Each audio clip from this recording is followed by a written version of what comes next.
ከዚህ ምርጫ በጣም ፍጽምናን ጠብቀን አልገባንም። የፈንደሻ ፖለቲካ የሚባላል እጩ መንግስት ለመሆን ነው እየቀረብን ያለ ነው። መንግስትን እንዳመሰ ማየት ሌላው ደግሞ እንደ ፍየል ማየት ማለት ነው። አሁን ያሉ ፓርቲዎች ቢመረጡ በአንድ ወር ውስጥ ሀገሪቷን ያፈርሳሉ።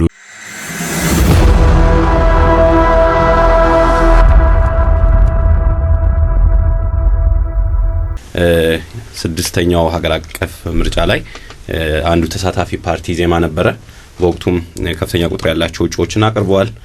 ጠንካራ ተፎካካሪም ነበር። ፓርላማ መግባት ችሏል። ያው መንግስት ባይሆንም በዛ ምርጫ ወቅት እንደምናስታውሰው በተለይ በክልል በኩል ላይ ብዙ ችግሮች ይገጥማችሁ እንደነበር ይታወቃል። አንድ አባላችሁም ወይም ሌላን ቁጥር አላቅም አዳማ ላይ ቢሾፍቱ ላይ አዳማ ላይ እንደዚህ የምርጫ ወቅት በነበረ ሰዓት ላይ ህይወቱ ማለፉ ይታወሳል። እንደው በዘንድሮ ምርጫ ኢዜማ በክልሉ ቦታዎች ላይ ያልገጠመው የጸጥታ ችግር አለ ወይ? በአሁኑ ምርጫስ ምን አይነት ነገሮች አሉ? በቅድመ ዝግጅቱ ላይ ከዚህ ቀደም እዚሁ መድረክ ላይ ይመስለኛል የተናገርነው ነገር ነበረ።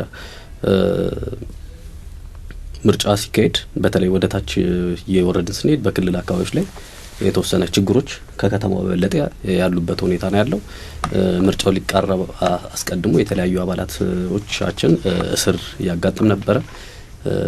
እንደሚታወቀው አንድ በድሬዳዋ በሐረር የጋራ ምክር ቤት ጸሐፊ ሆና የምታገለግል የኛ አባል የሆነች ሴት ማህሌት እንደዚሁ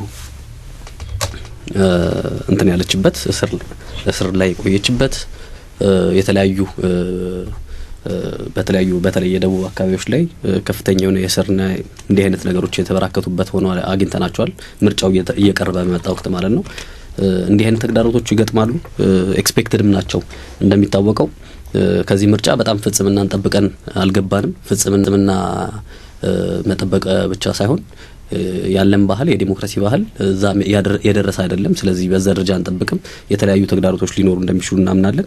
በዛ ምክንያት ቅድም እንደተናገርኩት እንዲህ አይነት ችግሮች ሲገጥሙን ግን ምንድነው ማድረግ ያለብን የሚለው በጣም ግልጽነት አለን። በህግ አግባብ መሄድ፣ አባላቶቻችን ሲታሰሩ ለምን ብሎ መጠየቅ፣ አስፈላጊ ሆኖ ሲገኝ ህግን የሚያስከብረው አካል ፍርድ ቤት ድረስ እየሄዱ በጉዳዮቹ ላይ ክርክር ማድረግ እና እንዲሁም ደግሞ እዛ አካባቢ ካሉ እንትኖች ጋር መነጋገርን ቅድሚያ እንሰጣለን። ተነጋግሮ ለመፍታት መሞከር የመጀመሪያው ነው። ሁለተኛው ግን የህግ አግባብን መከተል ሌላኛው ነው። በዚህ መንገድ ችግሮችን ለመፍታት የሄድንበት ሁኔታ አለ። እንዲህ አይነት ተግዳሮቶች አንደኛ የምንጠብቃቸው ናቸው። ያለንበት የዲሞክራሲ ደረጃም ያንን ነው የሚያሳየው የሚል እምነት ነው ያለን። መልካም፣ ወደ ትብብር ልምጣ። ትብብሩም በተለይ አንዳንድ መግለጫዎችን ለሚዲያ ለኛም ትልካላችሁ። በአንዳንድ ቦታዎች ላይ ችግር እንደገጠማችሁ የአባላት መታሰር እንዳለ ትናገራላችሁ። ይሄ ጉዳይ አሁን በምን ደረሰ? አባሎቻችሁስ በምን ሁኔታ ላይ ይገኛሉ? ከዚህ በፊት ይመስለኛል ድሬዳዋ ላይ መሰለኝ። አመሰግናለሁ ሱራፊል። ምንድነው ድሬዳዋ? አመሰግናለሁ ሱራፊል። ድሬዳዋ ብቻ ሳይሆን በደቡብም አካባቢ የተወሰኑ የትብብሩ እጩዎች የታሰሩበት ነበር። ያው በንግግር በውይይት ቶሎ አፋጣኝ ደብዳቤ ተቦርዱ ይላካል። እኛ ጥያቄ እናቀርባለን፣ ይመለሳል። ታች ያለው መዋቅር እንደተባለው በአንድም በሌላም ያው ህግ ያለማከበርም ነገር አለ፣ ተጽዕኖ ውስጥ የመግባት ነገር አለ። ችግሮች ግን እስካሁን ያሉት ነገሮች ችግሮች አሉ። ችግሮች በውይይትና በንግግር ቦርዱን በሚያደርገው ንቁ ተሳትፎ እየተፈታ ነው። አሁን ድረስ እስከዚህ ሰዓት ድረስ ባለው ሁኔታ ያን ያህል የተጋነነ የገጠመን ችግር የለም። ግን በሌላ መልኩ ምንድነው እዚህ ጋር ለማንሳት መፈልገው የእንትኖች መታሰር ብቻ የእጩዎቻችንና አባሎቻችን መታሰር ብቻ ሳይሆን ለምሳሌ እኛ በሰሜኑ ተሳትፏለን። ሙሉ አቅማችንንም አይደለም የተጠቀምነው እንደ ትብብር።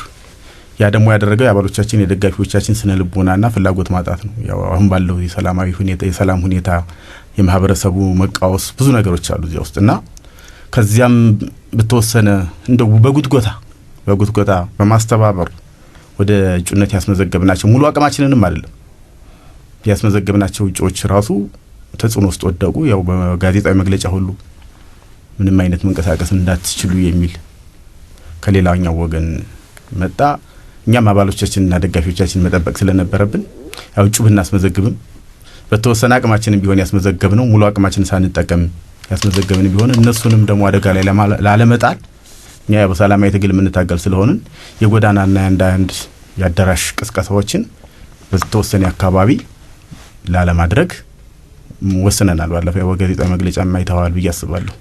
እዚህ ጋር አብሮ ከሰላሙ ጋራና ከዚህ ከመታሰር ከእንቅስቃሴ አንፃር ታሳቢ እንዲደረግ ፈልጌ ነው። መልካም ወደ አቶ የማነ ልምጣና እንግዲህ በተለይ በቀስቀሳ ወቅት ብዙ ጊዜ ፓርቲዎች የሚያቀርቡት ቅሬታ ለገዢው ፓርቲ ብቻ የመንግስታዊ አዳራሾች ወይም አንዳንድ በልዩ ሁኔታ የሚፈቀዱ ነገሮች ይሄ ደግሞ በተለይ በመመሪያም ደረጃ ቦርዱ ካወጣቸው ውስጥ አንዱ ነውና መንግስታዊ አዳራሾችም የቀስቀሳ ሌሎችም ነገሮችን በመጠቀም ረገድ እንደ ፓርቲ ምን አይነት መልካም ነገሮች አሉ? እነዚህንስ እየተጠቀማችሁ ነው? አዲስ አበባ የሚሆን ከአዲስ አበባ ውጪ በክልል ከተሞችም? እሺ አመሰግናለሁ ሱራፌል። ያው እንደ ህዳሴ ፓርቲ ህዳሴ ቅድም እንዳልኩ የምርጫ ግብረ ኃይል አለን ያዘጋጀው ነው ፓርቲያችን ያዘጋጀው የምርጫ ግብረ ኃይል አለ። እሱ የተለያዩ ፕሮግራሞችን እቅዶችን ያወጣል። በዛ ልክም እንንቀሳቀሳለን ማለት ነው። ፓርቲሲፔት እናደርጋለን። የስብሰባ አዳራሽ በተመለከተ የስብሰባ አዳራሽ 3 ጊዜ ተጠቅመናል። በዛው ልክ አዲስ አበባ ተጠቅመናል፣ ክልልም ተጠቅመናል። እንደ ክልል መስተዳድር እንዲሁም እንደ አዲስ አበባ እስካሁን የገጠመን ችግር የለም። እንዳውም ኮኦፐሬቲቭ ናቸው፣ እንደ መተባበር ነገር አለ። ምርጫ 2013 እናጋጣሚ ሆኖ ፓርቲያችን ተሳትፈዋል። በዛው የነበረ ነገርም ትንሽ ባነሳ በጣም ደስ ይለኛል ማለት ነው። በአዲስ አበባ ደረጃ ተሳትፈናል በ2013 ማለት ነው። ወደ 140 የሚሆኑ እጩ አቅርበን ነበር አዲስ አበባ ከተማ ላይ ማለት በ2013 በዛን ወቅት ስንጠቀመው የነበረ አካሄድ አለ። ያው እኔ የፓርቲው ሰብሳቢ ነኝ፣ ምክትል ሰብሳቢ፣ ሌሎች ስራ አስፈጻሚዎች፣ ሌሎች አባላት ከኔ እድሜ በታች ያሉ ናቸው፣ ወጣቶች ነን። ሀገራችን ላይ ያለ የአንበሳና የፍየል አካሄድ አለ። መንግስትን እንዳንበሳ ማየት፣ ሌላው ደግሞ እንደ ፍየል ማየት ማለት ነው። የሰዶ ማሳደድ ፖለቲካ እንመለከታለን በአንዳንድ ጊዜ ማለት ነው። እኛ ደግሞ ያንን ነገር አይጠቅምም የሚል እሳቤ ያለን ምንድነው ያደረግነው? እጩዎቻችን ለምሳሌ ጉለሌ ችግር ቢገጥም ምርጫ ቦርድ ወይም ፖሊስ ጣቢያ አይደለም እንሄደው፣ እዛው ጉለሌ ችግር የገጠመበትን አካባቢ እንሄዳለን ማለት ነው። ሽሮ ሜዳ አካባቢ ከሆነ እዛው እንሄዳለን። በዛው ልክ ደግሞ አቃቂ ቃሊቲ ከሆነ እዛው እንሄዳለን ማለት ነው። ሰዎቹ ማናገር ጀመርን። እንደ አንድ ኤክስፒሪየንስ ነው መነገር ያለውን ማለት ነው። ሂደን ስናናገራቸው ምንድነው ይሄን እጩ ምንድነው ችግሩ ምንድነው ያደረገው? ህግን ጥሶ ህግ አጥፍቶ ከሆነ እንዳውኛም ማባረር መቻል አለብን። ምክንያቱ ምርጫ ኤክሰርሳይዝ ስናደርግ በዛው ልክ ዲሞክራሲ ነው ኤክሰርሳይዝ የምናደርገው፣ ሀገራችን ነው። እኛ መንግስት እንደሌላ ነገር እንድናይ እሱ ደግሞ ሌላን በሌላ መንገድ እንያይ መደረግ መቻል የለበትም ብለን ሂደን ስንወያይ ሰዎች ገረማቸው። በጣም እውነቴን ነው ነገር በቃ ሰርፕራይዝ ሆኑ ማለት ነው። ለካ እንዲህ አይነት ፓርቲ ማለው ወደ ማለት መጡ። አሁንም ያንን ሲስተም ነው እየተከተልን ያለ ነው። ችግር የገጠመብን ቦታ ካለ እሱ ጋር ሄደን ተናግረን ተወያይተን ፈተን እንመጣለን ማለት ነው። ለምሳሌ ሰሞኑ የገጠመን ችግር አለ፣ ገጥሞናል አንድ ችግር ማለት ነው። ቦታው መጥቀስ ስለማልፈልግ ነው። ከዛ የፓርቲያችን ምክትል ፕሬዚደንት ሄዶ ተወያይተው ተናግረው ሶልቭ አደረጉ። ከዛ አካባቢ ያለ ሰው ጋር ተነጋግረው ተወያይተው ምንድነው የዚህ እጩ ችግር፣ 2 እጩዎች ናቸው እና መውጣት አለባቸው ተባሉ ማለት ነው። ምንድነው ችግሩ ምን አጥፍተው ነው ሲባል ከዛ በኋላ ቁጭ ብለን ተናግረን ተወያይተን ከሰዎቹ ጋር ፈተን እነሱ በሰላም አሁን እየቀሰቀሱ ነው ማለት ነው።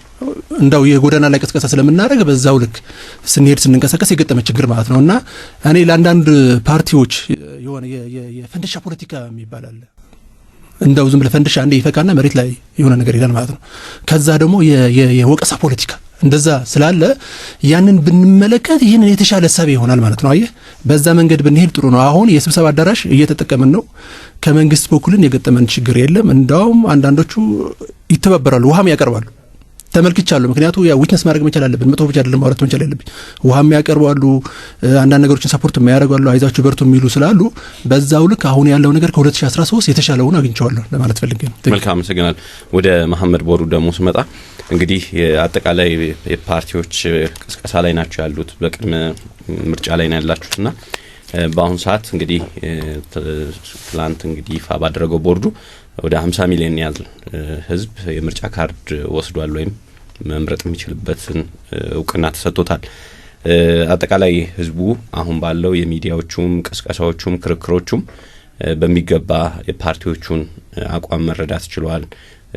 የምርጫ ቁጥሩ ወይም ደግሞ የህብረተሰቡ በከፍተኛ ሁኔታ ነው ከሌሎች ምርጫዎች ጋር ሲናይና ለዚህም የፓርቲዎቹ ክርክርም ቅስቀሳ ረድቷል ብለህ ታስባለህ? የዚህ የምርጫ ሂደት ላይም ህዝቡ የፓርቲዎችን አቋም በግልጽ ማውቃት ችሎታል። ተቀዛቅዞ የነበረው የምርጫ አካሄድም ላይ የራሱን አስተዋጽኦ ያደርጋል ብለህ ታስባለህ? በነገራችን ላይ እዚህ ላይ ሀሳብ ከመሐመድ በኋላ መስጠት የምትችሉ መስጠት ይችላላችሁ። አመሰግናለሁ ሱራፌል።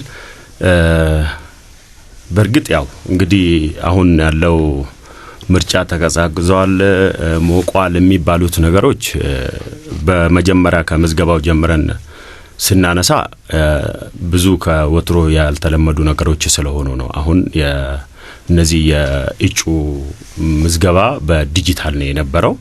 ያ በዛን ወቅት በፊት እንደተለመደው የእጩን ይዘህ ሄደን የምታስመዘግበው። አሁን ግን ሁሉም ፓርቲዎች ቢሮ ላይ የመጠመዱ ሁኔታ ነበረ። ምክንያቱም ዲጂታል ስለሆነ ቢሮ ላይ ቁጭ ብለ ነው ሁሉም ሰው በሲስተም የሚመዘግብ የነበረው። ያ ነገር ሁኔታዎቹን ቀዝቅዟል የሚል እንድምታ እንዲይዝ አድርጓል። ግን አልተቀዛቀዘም የሚል ሐሳብ አለኝ እኔ በራሴ።